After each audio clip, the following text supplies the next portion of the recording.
After watching this video, we will know the basics of how to navigate the tree, look at sources previously attached to find additional information, edit or add new information to the person detail page, send a message to past contributors of information on an ancestor. It's a great way to meet new cousins, correct family relationships, and reserve the ordinances of our ancestors. Navigating the tree.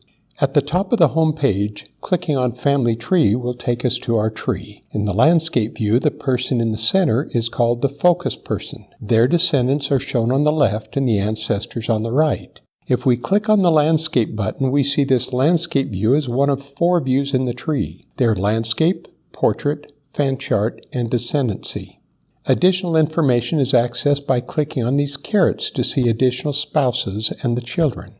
Notice some people have icons displayed.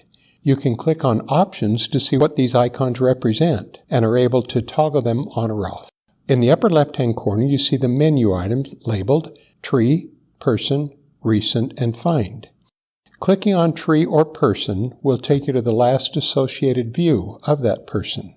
When we click on Recents, the first person on the list is always you. Below your name will be a list of the last 50 people you viewed on FamilySearch. If you click on any name in this list, it will take you to that person's detail page. While clicking on this tree will take you to that person's tree view. To explore additional ancestors, click on these arrows, which display 2 additional generations. Then click and drag the screen to view wherever you want. So with just 2 clicks, we are now back to the mid-1700s. To quickly get back to our focus person, we can click on this recenter icon. We will do most of our work on FamilySearch on a person's detail page. To access a detail page, click on the person's name. This brings up the person's summary card with basic information. From this summary card, we can either click on Tree, which puts this person in the center, or click on the person or on their name. Either of these will take us to their detail page. To navigate a person's detail page, we can click here to view this person's tree, or click here to view our relationship to this person. Beneath the person's name are menu items or tabs, which provide us with additional information for this ancestor. Details tab. This is the default page we're currently viewing. Timeline provides a chronological list of events for this ancestor. The Sources tab shows all previously attached sources for this ancestor. And Memories is where we store photos, documents, and stories for our ancestor. This first box is where you can write a life sketch. This can be edited or deleted by anybody. The next section is the Vitals area. Notice that each field has an Edit button. By clicking on Edit, it will open up another window to allow us to make changes and to view sources that verify the information for this field. On the lower left side of this Edit box, it shows the last date this information was changed and who changed it. If you have a question or would like to communicate with them, you can click on the contributor's name and send them a message. Now I'll click on See All Changes, which will show a history of all changes made to that information, including who made the change and when they were made. Note, when you see FamilySearch as a contributor of a source, that only means FamilySearch received that information in years past from someone's submission and should not be assumed to be correct. The next box on the person page is Other Information. This is used to add additional searchable information to the person page, such as alternate name, married name, or nickname. Here we are also able to add other custom events and facts about this person. Example, click Add Information, then click Alternate Name, click Also Known As. Now you can select nickname or married name. Enter their name and the reason this is correct. Next is the Family Members section.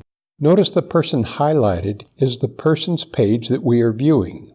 This is the spouse and their children, and these are the parents and the parents' children, or this person's siblings. Notice how from this section you are able to add a spouse, add a parent, add a child to this couple, or even a child to the parent's record. All of the family relationships are managed by clicking on these edit pencils. By editing the couple, we can add or edit marriage events.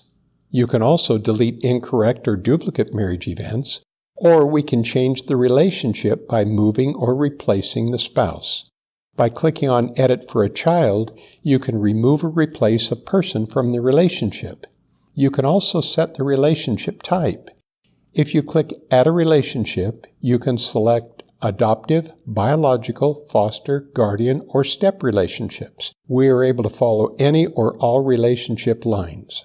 Now we will look at the Sources tab, which show all the sources attached to this person. From this page, click on any source to expand it. It will display the indexed record or information. And if an image is available, it will show the thumbnail view. Clicking on the thumbnail will show a larger view of the original source. Also at the top, you can click on View Attachments, which will show you how this record was attached and to whom it was attached. The next tab at the top is Memories. Clicking on this will allow you to view memories previously added for this person. You can also upload your own photos and documents belonging to this person. The last item is Ordinances. This will only be displayed on member accounts. From this page, we can see the status of this person's ordinances, and if any additional are needed, they can be reserved here. We will reserve these ordinances for Anton Samuelson. Remember, we should only reserve ordinances for our ancestors and their descendants, or our cousins. Click Request to reserve these ordinances.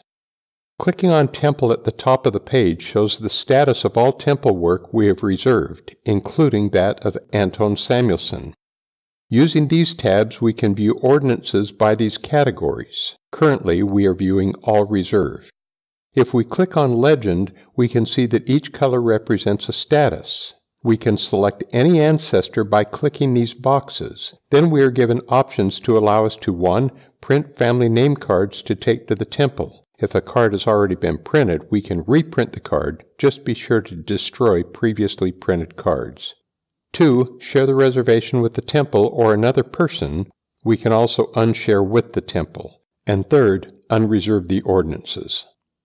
The Ordinance Ready feature helps us quickly find family names for temple ordinances of the same gender from our family line. Ordinances Ready will find the following number of names for ordinances, either 1 endowment or 5 of either baptism, initiatory, or sealing to spouse, or 10 sealing to parents. To use this feature on FamilySearch, click Temple, then select Ordinances Ready.